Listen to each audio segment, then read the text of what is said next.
Have you ever thought about the word sumptuous? We use it quite a bit, often thinking of, well, lavish beauty. Richness, luxury. Exactly. But what if its actual original meaning, especially when you look at its historical, even religious context, could totally change how you view art or expense or even big official directives? It's a fascinating linguistic journey. Yeah. So today, we're doing a deep dive into Sacrosanctum Concilium, SC, the big Vatican II document on liturgy, and specifically what it says about liturgical art. Right. We're really going to challenge that common idea of noble simplicity versus mere sumptuous display. An idea that got, well, a lot of traction. It really did. And I think you might be genuinely surprised by how different the original intention seems to be from how it's often understood today. So for this, we're looking at a detailed piece from a liturgical arts journal and also digging into the etymology of sumptuous itself, dictionary definitions, examples, really trying to get the full picture. Absolutely. The mission here is to unpack sumptuous, its roots, how it was used historically, and then, crucially, put that understanding back into the context of SE's directives. So you can get a clearer, more nuanced view of what this word really means and how it connects, historical texts, word origins, and maybe even the art you see around you. Okay, let's start with that widespread interpretation, the one that really took hold after the Second Vatican Council. This idea that noble simplicity in liturgical art meant moving towards minimalism. Almost like an anti-Baroque manifesto, some called it. Yeah. And that understanding was often the justification for, well, stripping ornamentation from churches, from vestments. But here's the fascinating part, and it's often missed. That phrase, noble simplicity, it's used 6 times in the document, yes, but it actually refers to the liturgical rites themselves, the prayers, the actions, the structure of the liturgy. Wait, hold on. You're saying it wasn't originally about the art? Not specifically, no. The call for simplicity was about making the rites clearer, more understandable, more participatory. So, all that justification for minimalist art based on noble simplicity, that was maybe a misapplication. It seems that way, or at least a significant stretching of the original context, because if you look at paragraph 124 of SC, the part that directly addresses liturgical arts. Okay, paragraph 124, what does it say? It calls for noble beauty rather than mere sumptuous display. It actually doesn't use noble simplicity for the arts at all in that key paragraph. Noble beauty. Okay, that is a really critical distinction. So the text warns against mere sumptuous display. Does that mean something sumptuous can't achieve noble beauty? That's the million-dollar question, isn't it? But Yeah. no, the text doesn't say that. It doesn't exclude sumptuousness. So it's more of a qualification. Exactly. The goal is noble beauty. The warning is that just being expensive or lavish, just being a sumptuous display, doesn't automatically get you there. It's about the purpose. Is it just display for its own sake, or does it serve noble beauty? Right, it's not automatically beautiful just because it's expensive or elaborate. Precisely. It's a caution, not a ban on richness. And we need to look at the bigger picture in SC2, right? Like paragraph 123. Yes, absolutely. Paragraph 123 is key here. It states very clearly that the church hasn't adopted one single art style. It says she's admitted styles from every period based on talents, circumstances, the needs of the rites.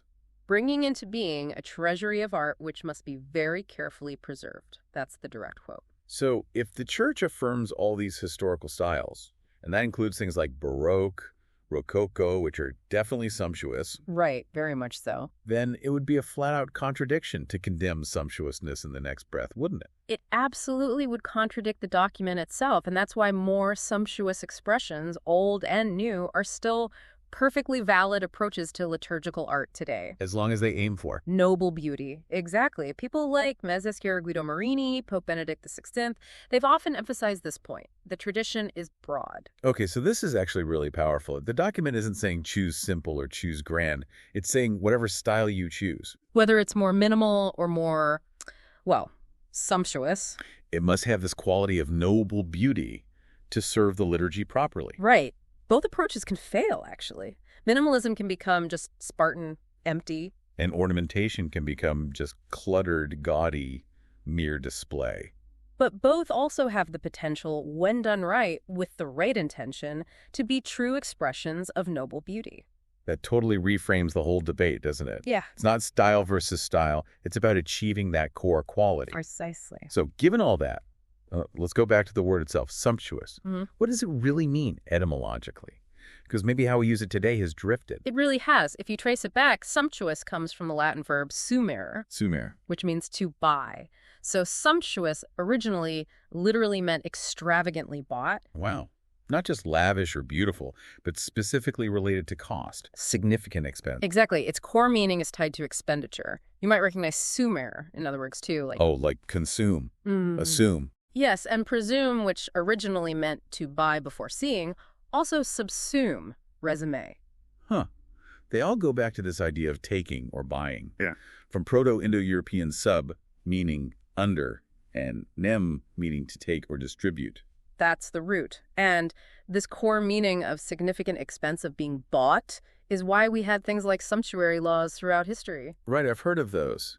There were laws limiting what people could spend money on or what they could wear, weren't they? Often based on social class. Exactly. There were regulations, sometimes moral or religious, against extravagant spending by certain groups. Like in ancient Rome, with the purple dye. Perfect example.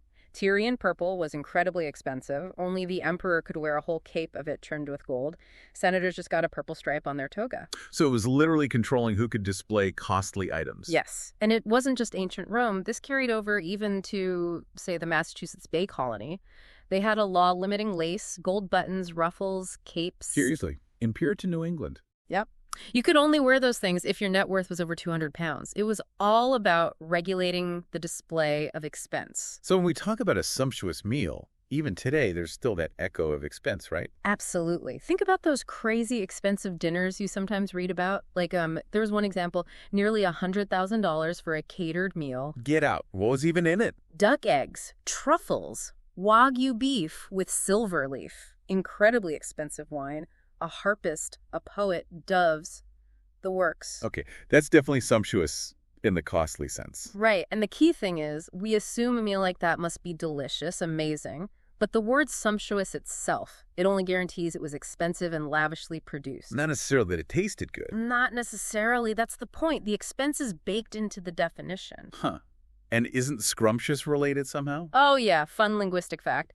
Scrumptious is thought to be a kind of colloquial alteration of sumptuous. It originally meant expensive too.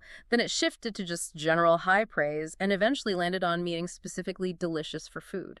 That makes so much sense now. From costly to generally great to tasty, language is wild. It really is.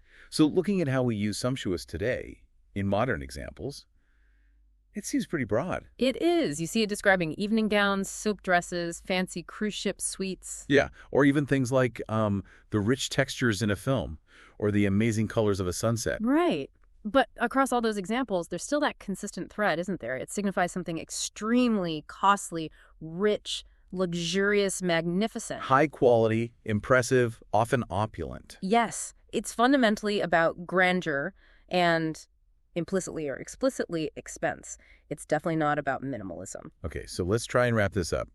Our deep dive seems to show that the original directive in Sacrosanctum Concilium wasn't about banning sumptuous art at all. No, not at all. It was about making sure that whatever the style, simple or grand, the goal is noble beauty, not just mere sumptuous display, not just showing off wealth or complexity for its own sake.